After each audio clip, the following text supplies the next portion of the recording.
have a pot that is leather hard, so this is like the perfect trimming state of dryness. So you might want to feel mine before you trim for the first time. You're going to want to trim your pots, so we're going to put a foot on the bottom of them, and everything that you trim, no matter what we make, it's done the same way, okay? So don't freak out. So when you trim, even if you have nubbies, you do not use a bat, because we're going to use these little circles to help us get this in the center of the wheel.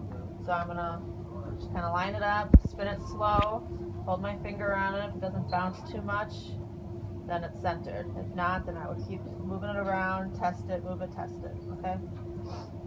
So then I'm going to take some wedged clay, just from our hand building bucket. I'm going to make little coils to hold it onto the wheel.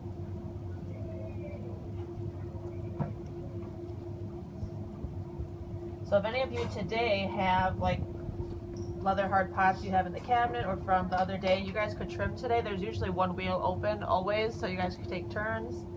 So the first thing we're going to do, we always spin before you touch anything, okay? I'm still anchored on my leg, holding this tool. It's called a loop tool. These are special ones just for the wheel, okay? The first thing I'm going to do is just like round out this area, okay? So I'm pressing really hard. I'm kind of forcing this down, and I'm cutting into that pot. Just on an angle that goes along with my pot shape, my bowl shape. See how it comes off like little chocolate ribbons? That's how you know it's perfect.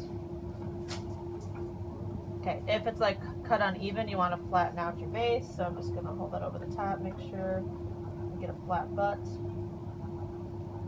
Okay, so that's a good start. So I'm going to make the foot. So I'm going to start with the step. So right where this goes from flat to the curve, I'm going to put this part of the tool right there. I got to hold it real tight and make a step. So I'm just going to push straight down to make that step. So see that little step, all right? Then we're just going to blend that in. So I'm going to take that tool and just round that out.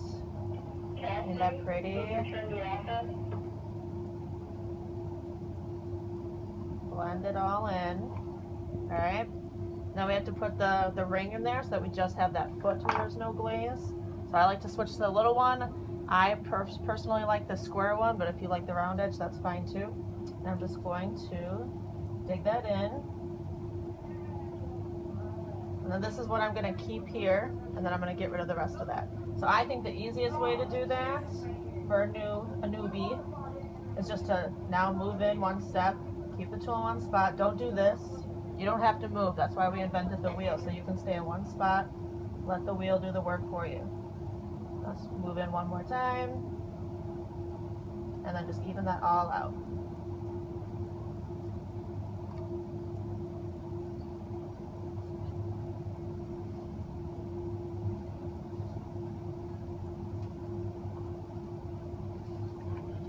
Then, do I have a sponge? So this kind of has like the cut marks that we want to smooth out. So I'm just taking a damp sponge, pressing. I can press harder now than when I throw because this is leather hard. I'm just smoothing that up. Okay, now that's real pretty nice. So you take this off the wheel. You can take this to your table now and just do the basic like regular hand building cleanup. So if you have little crusties here, smooth them out. Make it pretty. If you want to do any carving, this would be when you carved. If you wanted to add something, this would be when you added. And then for these first practice pieces, once they're nice, they're just going to go on your shelf, okay? And then we're going to do that little critique and decide which ones we're going to keep, okay? So make sure your name goes on here. I don't like using a needle tool for names. I think the best way to like carve your name in is with a dull pen or a dull pencil or a pen, because it gives you the nice rounded area. But I'll just use the back of this since I'm lazy and I don't want to go get one of those.